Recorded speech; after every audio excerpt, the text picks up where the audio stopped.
Merci à tous. Moi, j'ai entendu beaucoup de choses ce matin. On se projette effectivement sur un avenir extraordinaire et c'est tant mieux. Mais moi, j'ai juste des problématiques au quotidien, un DSI hyper exigeant. J'ai envie de dire un sac de nœuds terrible. Et donc, il fallait déjà que je réponde des points de vue opérationnels à des questions pragmatiques. Et je ne me projette pas encore dans les siècles d'après. Mon problème, il est simple. L'URSSAF Caisse nationale, on doit innover, mais en même temps, on doit garantir notre souveraineté. Puisqu'effectivement, on est un organisme public. Je vais vous expliquer en quoi nous sommes organisme public et surtout en quoi la souveraineté pour nous, c'est quelque chose qui a vraiment du sens. Alors effectivement, je suis devant un public avec un éditeur américain en train de parler de souveraineté. On peut se poser toutes ces questions, mais j'essaierai effectivement de vous apporter aussi, de mon point de vue, comment on a abordé ces sujets à l'URSSAF Caisse nationale. Alors je vais d'abord parler de l'URSSAF Caisse nationale, si ça vient marcher. C'est pas grave, on va faire à l'ancienne. Voilà. C'est un peu chargé, mais vous allez voir, on va y arriver. Alors, l'URSSAF Caisse nationale, c'est avant tout notre mission. On collecte les cotisations, là-haut, sociales, et on redistribue ces cotisations. Donc voilà, arrêtez de penser à l'URSSAF comme l'oncle Picsou. J'ai vu les sourires tout à l'heure de certains quand on parle de l'URSSAF. Ah ouais, on connaît, ils nous piquent notre argent. Non. En fait, on est vraiment dans une mission de solidarité. On collecte les entreprises, ceux qui cotisent. On chope aussi ceux qui fraudent. On en parlera aussi dans la suite. Mais en tout cas, cette collection, on les redistribue. Vous voyez, sur 100 € collectés, on redistribue 30 € à la maladie, 29 € à la retraite, 9 € à la famille, l'assurance chômage, l'autonomie, les remboursements de dettes sociales, les transports, formation professionnelle, et puis des aides au logement, tout un tas d'aides que vous connaissez. Sans l'URSSAF Caisse nationale, sans les cotisations des entreprises, sans cette collecte, il n'y aurait pas tous ces éléments de solidarité sociale que vous connaissez ici en France, parce qu'effectivement, c'est un modèle social qui est assez réputé. Après, on a aussi des missions. On a une première mission qui est celui d'assurer le financement de la protection sociale au quotidien. On ne voit pas comme ça, parce qu'effectivement, c'est souvent le contrôle qui apparaît. C'est peut-être là où ça fait mal, mais ça fait pas mal aux gens qui font les choses correctement, bien entendu. Après, on garantit les droits sociaux et l'équité entre tous les acteurs économiques. Vous voyez, on a quand même effectivement aujourd'hui plus d'1,6 milliard d'euros de cotisations et de contributions sociales qui sont redressées. Et ça, c'est pour la lutte contre le travail dissimulé ou la fraude sociale. Alors c'est simple, si vous avez des appels d'offres, vous êtes nombreux à répondre, il y a toujours une différence de prix entre ceux qui cotisent vraiment pour de vrai et ceux qui trichent. Ils sont moins chers, donc on ne permet pas la concurrence. Donc forcément, on est là aussi pour rétablir les choses avec nos contrôles. L'URSSAF Caisse nationale, c'est aussi accompagner. C'est un contrôle, mais on accompagne aussi. On informe sur les démarches obligatoires sociales des entreprises. On simplifie aussi les démarches sur des services adaptés. Et puis conseiller les usagers, soutenir les entreprises en difficulté. Maintenant, je vais parler de la data. Autour de l'URSSAF Caisse nationale, on a des services. J'ai entendu nos collègues, nos amis de la BNP Paribas tout à l'heure. L'URSSAF, c'est énormément aussi des flux, énormément de données qui transitent. On va déjà parler de la DSN, la déclaration sociale nominative. Ça doit parler à certains d'entre vous, puisqu'il n'y a plus personne qui n'en fait pas en France. Aujourd'hui, l'URSSAF, c'est plus de 2 millions de DSN transmises chaque mois par les employeurs et qu'on doit fiabiliser. Donc là, de la data, en veux-tu, en voilà, chaque mois. Et puis après, on a aussi des interfaces vers l'extérieur, nos sites, saisie page, page emploi, là on va déclarer ses employés, déclarer ça de nous, bref. Là aussi, effectivement, c'est plus de 212 millions de visites sur nos sites, offre des services, saisie page, auto-entrepreneurs, travailleurs indépendants, tout ce qu'on connaît. Mais c'est aussi des expertises. On a une expertise statistique qui est reconnue. Aujourd'hui, par exemple, les fameux chiffres de l'emploi qui est fourni au niveau du gouvernement, c'est l'URSSAF qui les fournit. On fournit certains chiffres au niveau du gouvernement français à l'INSEE, qui les produit par la suite. Et puis, forcément, c'est un flux monétaire qui est assez important. Donc l'IRSAF, c'est aussi salle des marchés. Parce qu'effectivement, on a des écarts temporaires, des trésoreries. Tout ce qu'on collecte, on les reverse. Et bien forcément, lorsqu'il y a des écarts de trésorerie, il y a des placements, il y a des salles des marchés. Et donc, ça permet de couvrir les écarts temporaires pour qu'on puisse continuer à fonctionner.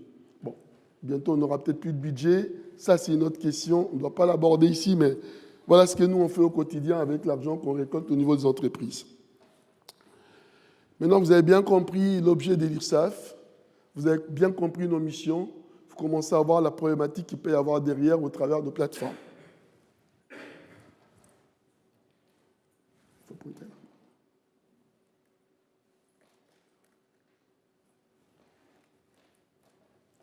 Ah, d'accord, merci. Mon problème technique est résolu. Merci beaucoup. Voilà. Alors, on a un contexte au niveau de l'IRSAF que je voulais vous partager. Donc, l'IRSAF Caisse nationale, c'est plus de pratiquement 16 000 collaborateurs aujourd'hui. En termes d'applications au niveau national, on a quand même 1029 applications à la fin 2024, 2300 types de flux. C'est ce qu'on rencontre aujourd'hui dans les organismes publics. On a une infrastructure qui est quand même assez conséquente. Hein. Il y a 105 sites de l'IRSAF au niveau de la France, à peu près 20 000 postes. Et puis, on a effectivement un réseau informatique WAN. Vous voyez toute la couverture de notre réseau informatique là-dessus. Et puis, derrière, forcément, on a, comme tout le monde, des impératifs de sécurité. Donc, c'est un enjeu majeur, effectivement, par rapport aux données qu'on renferme. On dispose, pour nous, nos propres data centers. Donc, on est sur Lyon et Toulouse, avec la redondance, bien sûr, en dual roam. Et puis après, on a une DSI, donc tous nos agents au niveau de la DSI, qui sont répartis dans toutes ces villes-là au niveau de la France. Ça, c'est la petite pub qu'on fait en disant à l'IRSAF, vous arrivez à la DSI, vous pouvez vous installer n'importe où en France et pouvoir quand même travailler. Je vais un peu plus loin dans ce contexte. Donc, on voit bien qu'au niveau de l'informatique, ce qui est important surtout, c'est une mobilisation qui est exemplaire. On a un patrimoine qui est assez important. On a un contexte aussi qui est le contexte actuel. Il faut quand même accélérer, aller dans la transformation numérique. Il faut développer nos offres vis-à-vis de notre public et les offres qui sont de plus en plus dématérialisées, pour dire quasiment tous. Il faut des fortes compétences technologiques parce que ça, on n'en parle plus pas. On peut parler d'énormément d'outils, mais il faut derrière des compétences qui puissent suivre. Et donc aujourd'hui aussi au niveau RH, tout ça, ça brasse un peu du monde. Et puis on a forcément un chaîne de recouvrement qui a des exigences des services qui sont assez accrues parce qu'effectivement, vous voyez tout ce qui repose effectivement autour du service qu'on doit offrir à la nation.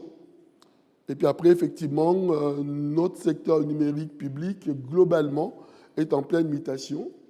Donc, c'est aussi le cas, j'imagine, pour le privé. Donc, qualité de service, on a besoin d'avoir des données qui sont partagées. Hein. On parle bien de la plateforme Open Data, des API qui sont partagés entre les uns et les autres. Des enjeux de sécurité. J'ai rencontré ici quelqu'un qui est de l'ANSSI. Hein. Donc, effectivement, la sécurité d'ISI est importante pour nous. Il y a des exigences réglementaires, tout le monde entend parler effectivement du RGPD, des modalités d'hébergement de notre SI. On a des directives cloud qui sont ceux de l'État qu'on doit respecter, donc pas mal d'injonctions. Et puis derrière, effectivement, il faut se partager aussi des services entre nous parce qu'on se communique. Hein. France Connect, ProConnect, donc tout ça, ce sont des injonctions qui viennent s'imposer à notre SI. Et puis, on a des principes aussi, parce qu'aujourd'hui, dans les démarches administratives, ce qu'on essaye de faire, c'est de dites-le nous une seule fois pour faire en sorte qu'une information dont dispose l'IRSAF, vous ne puissiez pas encore l'amener dans d'autres organismes du public. Donc, on doit se partager pour aussi faciliter la vie de nos concitoyens.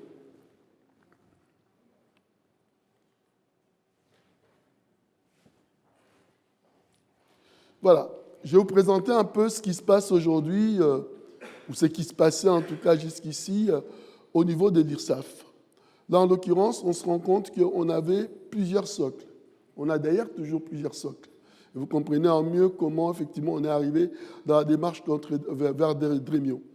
Donc, on a un socle SX, hein, on l'avait créé à l'époque avec des composants propriétaires, Red Hat, Oracle, COBOL, Microfocus, qui sont des plateformes très orientées batch, qui sont plutôt des accès en transactionnel et puis de web services.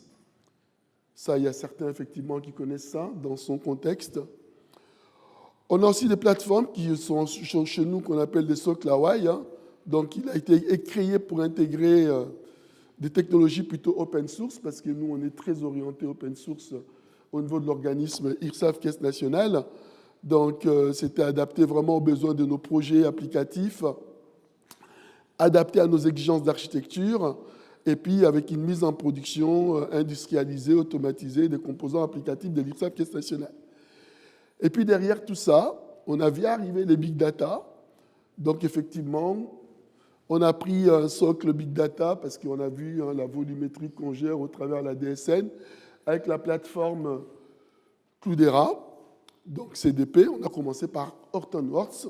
Puis après, effectivement, on a fait la migration vers Cloudera. Donc, on utilise des données en masse, mais bon, on reste quand même assez yarn. Et puis, ben, voilà. Et puis, effectivement, par la suite, on a mis en place nos propres plateformes cloud. Effectivement, on est sur des clouds privés, de l'IRSAF Caisse Nationale. C'est un cloud interne. On est sur la PFS, hein, ce qu'on appelle plateforme des services, mais on est sur de l'OpenShift. On est sur du Kubernetes avec une barre métal. Donc ça, c'était pour supporter réellement notre ambition à construire notre propre plateforme cloud, hébergée en interne. Et donc, on a commencé effectivement dans un premier temps avec une première plateforme qu'on a suggérée avec nos applications qui était tout en open source. Mais bon, on s'est quand même rendu compte que de l'open source only, ça peut devenir très vite compliqué. Donc, de notre côté, en tout cas, l'expérience, c'est que c'était trop lourd à gérer des couches basses. Donc, on s'est dit, par rapport à cette gestion des couches basses, par rapport au temps et au coût que cela nous coûte, ça serait peut-être mieux d'aller sur de l'open source plus ou moins un peu supporté. Donc, effectivement, en ce moment-là, on a décidé de passer sur de l'OpenShift.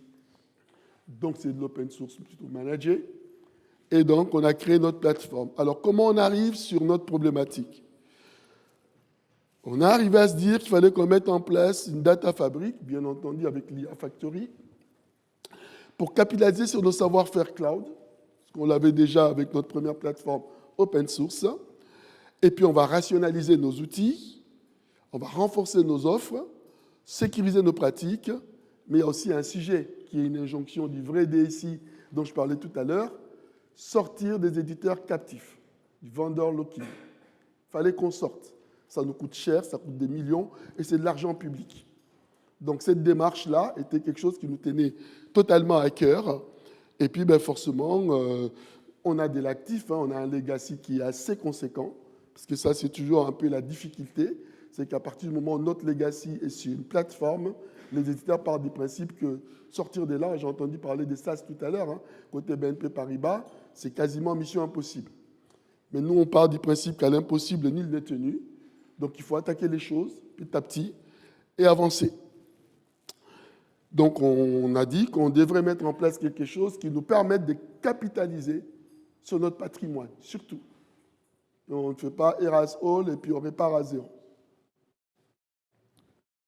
Donc, on a mis en place notre data fabric. Alors, moi, la data fabric, je rigole parce que quand j'en parle chez nous à l'IRSAF Caisse Nationale, il y a des gens qui me demandent c'est quoi cet outil, qu'est-ce que ça va faire, c'est quoi le prix. Donc, moi, j'ai préféré penser la data fabric comme un concept. On a parlé de beaucoup de choses, de data marketplace, de tout un tas de sujets. Nous, on s'est dit, il faut une factory autour de la data. Alors, comment on l'a défini, nous? Voilà, donc on avait déjà un patrimoine, je vous en ai parlé tout à l'heure, que certains d'entre vous doivent connaître, avec une richesse extraordinaire. Vous vous rappelez des Job Data Stage d'IBM, qui s'exécutent sur des bases de données Oracle, dans un écosystème décisionnel, les classiques. On avait aussi un parc applicatif autour d'un certain nombre d'outils. Il y avait la Cognos d'IBM, hein, Cognos Analytics, et puis Cognos BI. On a des solutions Microsoft, hein, parce que je parle des éditeurs captifs du coup, Power BI, on cloud, bien entendu, avec des licences publication. On avait, mais aussi des licences Power BI Desktop. On a aussi des licences sur un outil de data visualisation que certains connaissent peut-être, qui fait de l'analytics, qui est TIBCO Spotfire. Certains peut-être doivent connaître. On utilise SAS, un peu comme tout le monde, pour des solutions statistiques. Et puis, pour des raisons de coûts de licence, de support, d'exploitation, nous, on souhaite se désengager de ces outils. Ça peut paraître un peu rêveur, mais c'est l'injonction que donnent les DSI. Et puis, nous, on part du principe qu'il faut engager ce processus en capitalisant, comme je vous ai dit, sur notre patrimoine. Donc, qu'est-ce qu'on fait? C'est une opportunité pour nous, toute cette technologie qui arrive, toute cette période extraordinaire, pour moderniser autour de la data, réduire l'empreinte des éditeurs, parce que ça, c'est un vrai sujet chez nous. Parce que pour aller vendre à votre conseil d'administration le fait que vous voulez aller investir dans la data, alors que ça coûte déjà énormément, il faudrait être capable de leur dire où est-ce qu'on récupère l'argent. Parce qu'à un moment donné, le directeur financier, c'est « je vais bien donner, mais comment je récupère ?» On modernise les services. Et là, effectivement, on a décidé une chose, migration, sortie des éditeurs captifs, avec mise en place de la Data Fabric. Pour info, on est d'ailleurs déjà sorti des SAS, mais ce n'est pas l'objet là avec Dremio. Alors, c'est quoi la Data Fabric? Alors, pour nous, c'est avant tout une plateforme d'offre de services liés à la data. Déjà, on doit pouvoir organiser le service qui est lié à la data. Elle va nous permettre, avec de nouvelles technologies, et Dremio en est une, de faciliter d'accéder les usages, d'accès, d'exploitation, d'analyse. On diffuse la donnée. Alors, ce qui est très important, pourquoi on est vers Dremio, c'est la donnée où qu'elle se situe et quel que soit le mode de stockage. Nous, c'est surtout l'aspect multi-asset de Dremio qui a été un premier élément pour nous. Et puis, on va éliminer des silos, favoriser des mutualisations. Et puis, il faudra aussi travailler, j'ai entendu parler tout à l'heure du data management, bien manager la donnée. Et du coup, ça nous permet de maîtriser les coûts, les risques et l'exploitabilité de nos données dans notre système d'information. Je vais avancer un tout petit peu.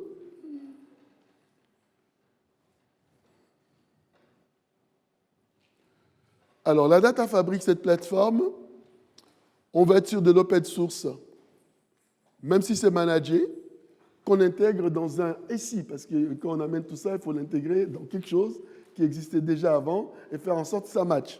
Ça, c'est des vraies difficultés qu'on va rencontrer au quotidien. Donc, la plateforme, avec des exigences, donc, elle doit d'abord être, dans un premier temps, 100% compatible avec la plateforme cloud de l'IRSAF Caisse nationale. L'avantage qu'on a, c'est qu'avec de l'OpenShift, avec de la containerisation, parce que ça, c'est vraiment des choix et des orientations, on a un outil ou des outils qui s'intègrent parfaitement bien. On n'a pas eu de problème à pouvoir l'intégrer. Il doit pouvoir utiliser notre SSO. Ah, les fameux SSO. Toute la problématique autour de sécurité. Kerberos, WAM, Cadran. Quelquefois, on arrive, on trouve des solutions et on arrive au bout d'un moment, eh bien, ça bloque. Pourquoi ça bloque? Eh bien, ça bloque bêtement parce que les exigences de la sécurité, de tout un tas de pans d'ici, ne permettent pas à ce que ça fonctionne. Et là, on commence déjà à avoir des problèmes avant même de commencer à parler de la solution et de la valeur ajoutée que cela peut créer. Et puis, ça s'intègre aussi à notre usine logicielle, à notre construction de nos applications. Alors, nous, on souhaitait, parce qu'on veut sortir des éditeurs captifs, que notre solution de notre plateforme Data Fabric puisse se reposer majoritairement sur des composants open source. Il faut que ça parle aux autres. Airflow, tout un tas d'éléments ou de composants open source, parce que l'idée d'IRSAF, c'était de ne pas non plus investir. Comment moderniser à moindre coût, sans trop d'investissement, en restant sur de l'open source. Alors, ce n'est pas encore des injonctions contradictoires, mais ça pourrait se rapprocher si on a une certaine façon de voir les choses. Il faut qu'on soit en capacité de réutiliser notre patrimoine existant, parce que c'est ça notre richesse, notre legacy. Donc, il ne faudra pas que ce soit des big bangs. Paris, ce n'est pas construit en un jour. Ici, c'est Paris. Il a fallu qu'on y aille progressivement. Donc, pour ne pas faire des big bangs, il faut trouver une solution qui permette de pouvoir déjà parler à l'existant et de pouvoir après décommissionner par appartement, petit à petit. Parce qu'il faut du temps pour arriver à ça. Donc effectivement, on va pouvoir se brancher à Cognos, à Oracle, à nos bases Hive, à du PostgreSQL. Ça, c'est pour parler effectivement de ce dont nous on dispose. Et puis effectivement, on doit pouvoir aussi être dans des langages un peu universels comme de l'SQL pour sortir de nos ETL, DataStage et compagnie. J'ai posé un peu plus les décors. Là, je vous montre juste une petite planche qui permet de dire, voilà, la Data Fabric, c'est une sortie des solutions éditeurs. Alors, très ambitieux, je n'ai pas mis ça parce que, comme j'ai dit, ce n'est pas les SIG. On a pris les anciens éditeurs qui sont là-bas, à votre gauche.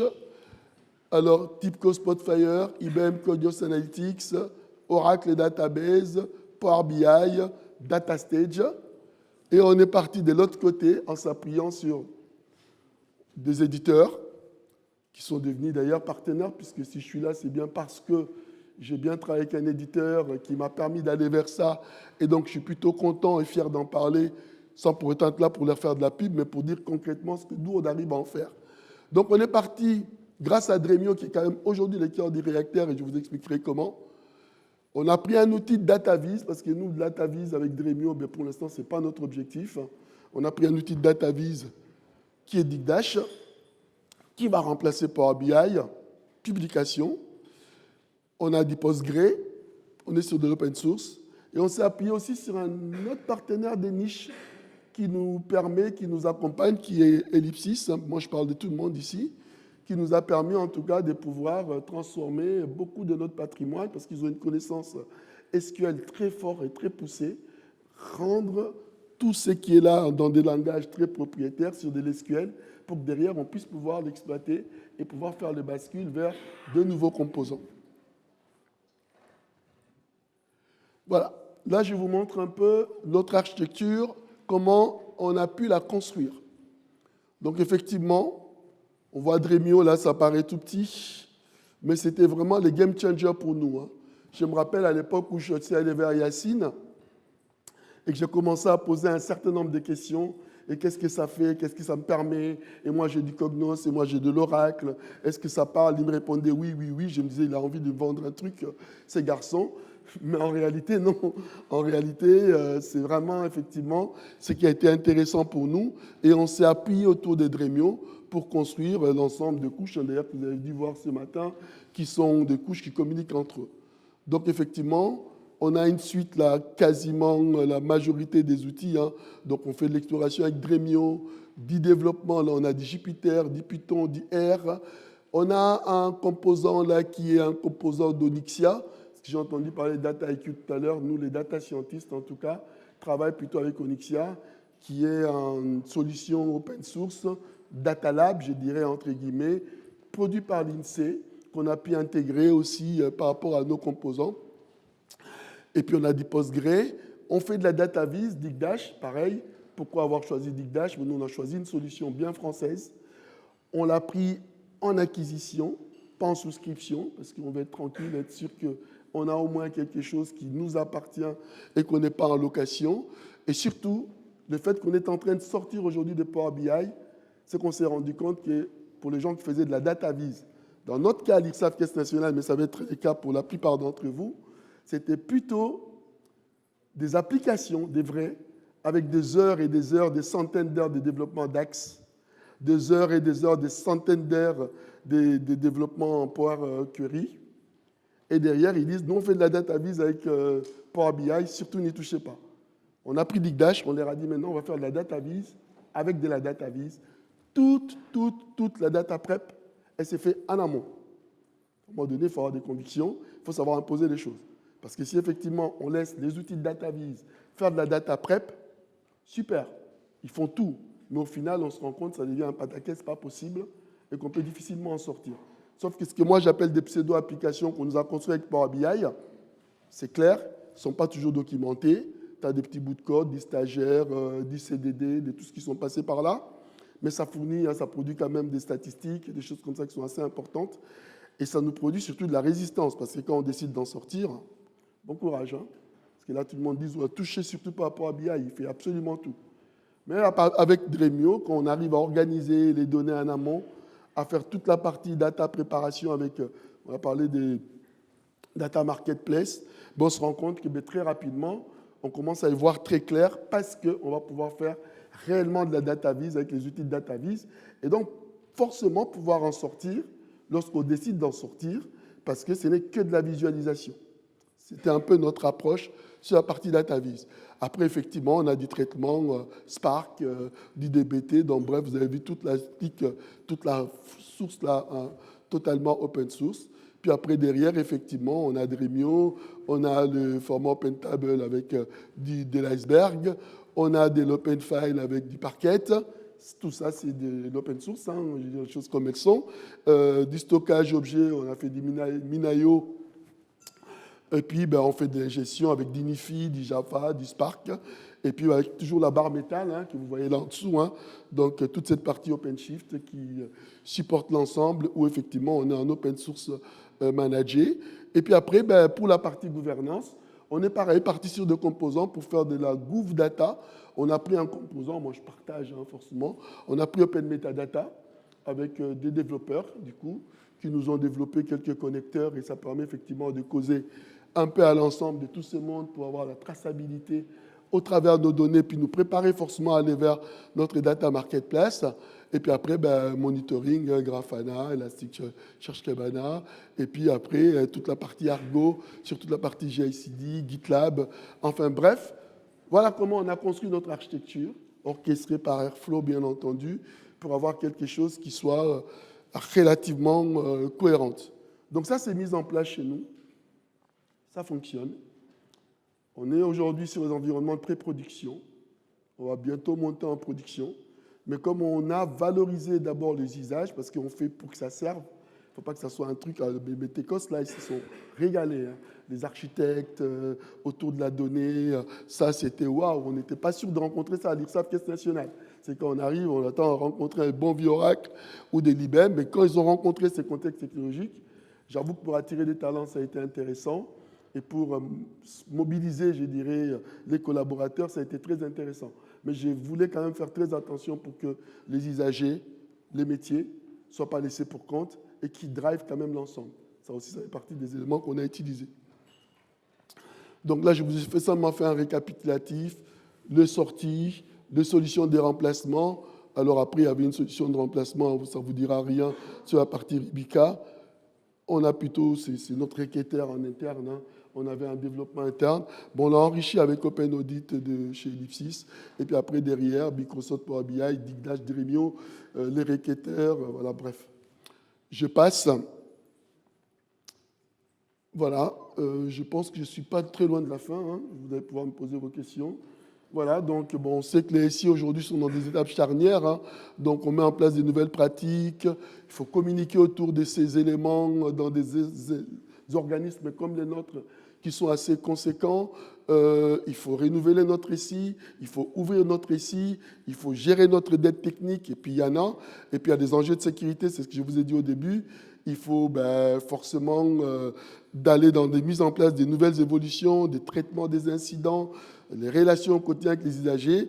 On nous demande simplement d'être agile, comme tous les DSI les demandent aujourd'hui, je pense à tout le monde aujourd'hui autour de la table, mais on a aussi toutes les problématiques classiques sur la partie de l'empreinte numérique, hein, pour être numériquement responsable, on réduit l'empreinte, et ça fait partie des éléments sur lesquels nous on est exigeants dans nos appels d'offres, concevoir et acheter des services numériques responsables, et puis mettre en place forcément une démarche numérique qui va avec une trajectoire RSO à l'IRSAF Caisse nationale.